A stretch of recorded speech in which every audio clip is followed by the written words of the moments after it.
आपण बघत आहात DPA न्यूज मराठी, शोध सत्य बातमीचा।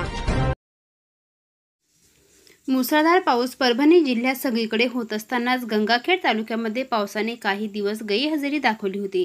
परंतु अचानक दिनांक 14 रोजी शुक्रवारी पावसाने दुपारी 3:30 वाजता हजेरी लावत गंगाखेड शहरामध्ये गंगाखेड वासियांना समाधान झाल्याची चर्चा दिसून आली।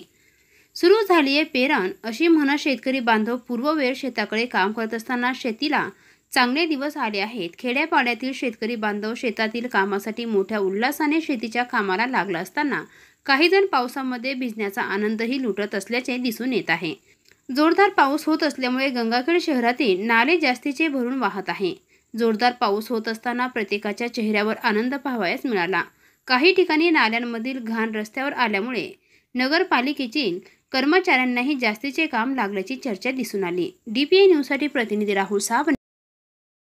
ताज्या घडामोडी व अपडेट जाणून घेण्यासाठी आताच DPA न्यूज चॅनलला सबस्क्राइब करा आणि बेल आयकॉन क्लिक करायला विसरू नका।